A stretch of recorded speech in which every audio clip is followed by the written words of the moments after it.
San Andres Apostol, ang alagad na kauna-unahang tinawag ng Panginoon, kapatid ni San Pedro Apostol at tagasunod ni San Juan Bautista bago naging disipulo.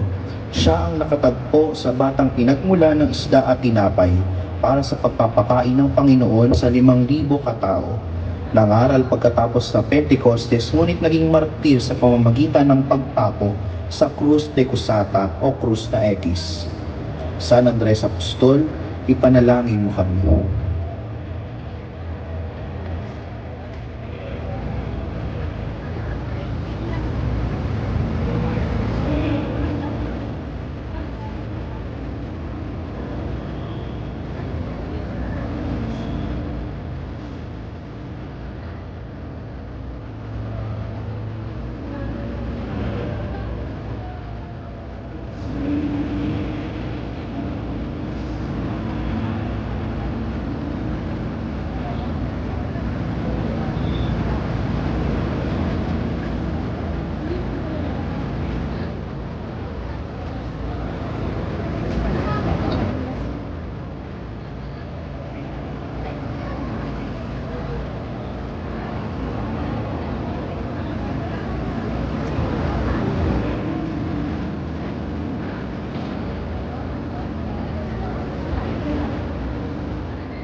Santiago Mayor Apostol, anak ni Santa Maria Salome at kapatid ni San Juan Apostol. Siya ay tinawag na mayor upang mapabukod sa nakababatang Santiago, naging saksi ng muling pagbuhay sa anak ni Jairo, pagdadagong anyo ni Jesus sa Tabor, at ang panalangin sa Getsemani. Nangaral sa Espanya at bumalik sa Judea. Siya ang kauna-unahang martir ng pahirapan at pinaghutan ng ulo sa Jerusalem. Santiago Mayor Apostol, ipanalangin mo kami.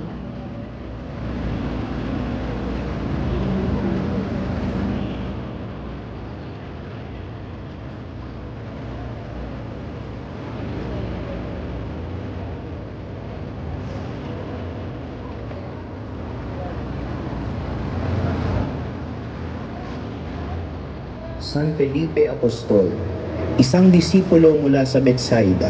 Siya ang humikayat kay San Bartolome Apostol upang maging alagad din ng Panginoon. Noong tinanong niya si Jesus na ipakita ang makapangyarihang Diyos Ama, ay sinagot siya ng, "Ang sino mang nakakita sa akin ay nakakita na rin sa Ama." Sa kanyang pangangaral ay dinakip siya sa Gresya, ipinako sa matangkad na krus na naging sagisag niya. San Felipe Apostol, ipanalangin mo kami.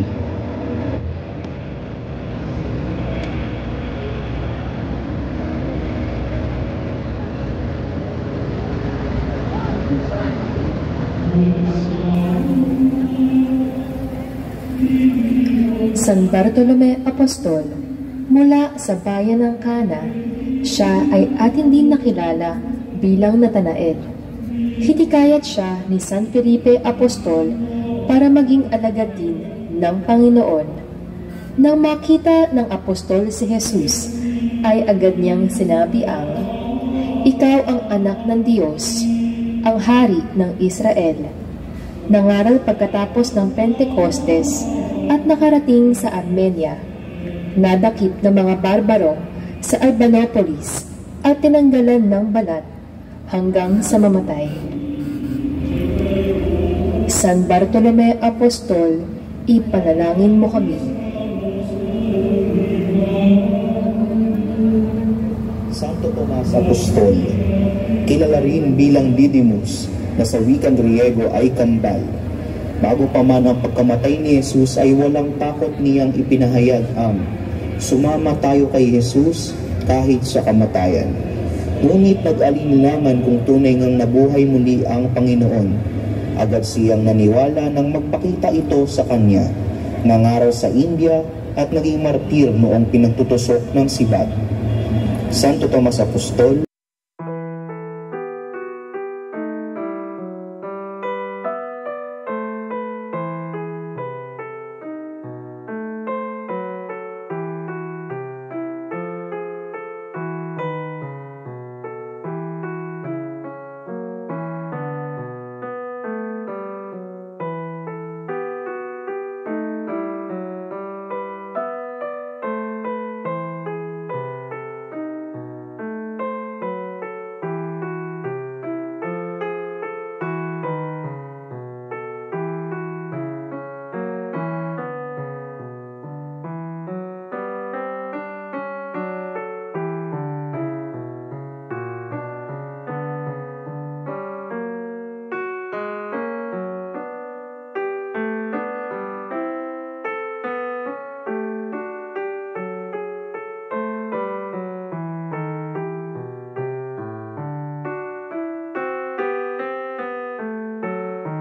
Cariote noong mabunot ang kanyang tanda kaysa kay San Jose Barsabas Justo, palihim na pinatakip ng mga Sanhedrin at binato hanggang sa mamatay. Initak ang kaniyang ulo para palabasing kalaban ni Cesar. San Matias Apostol, ipanalangin mo kami.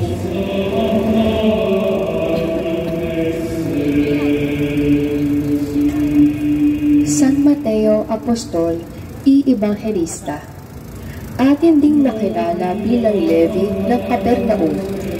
Ang alagad na ito ay tinawag ng Panginoong Hesukristo habang naghahanap buhay bilang tagapaningil ng buwis. Sinasabing nakarating siya sa Ethiopia para mangaral at doon ay naging martir. Simbolo niya ang anghel na ang ibig sabihin ay lakas ng dahilan para sa kaligtasan. Siya ang nagsulat ng unang aklat ng Bagong Tipan.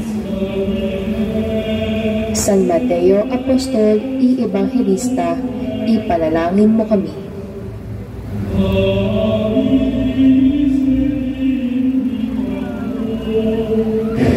San Marcos Evangelista, mula sa kanyang panulat ang ikalawang aklat ng Bagong Tipan kung saan ibinahagi ang pangangaral at pasyon ni Hesukristo.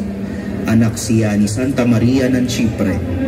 Pinaniniwala ang sinugo siya ng Panginoon habang dala ang banga ng tubig para malaman ng mga apostol kung saan ihahanda ang huling hapunan.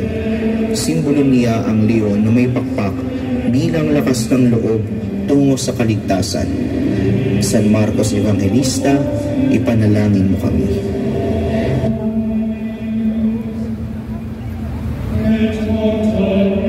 San Lucas Evangelista, ang ikatlong aklat ng Bagong Tipan ay mula sa kaniyang panulat kung saan ibinahagi ang pangangaral at pasyon ni Hesukristo.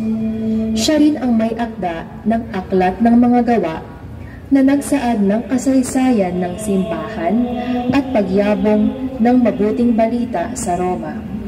Simbolo niya ay torong may pakpak na ang ibig sabihin ay pagiging handa sa pagsasakripisyo upang sumunod sa Panginoon.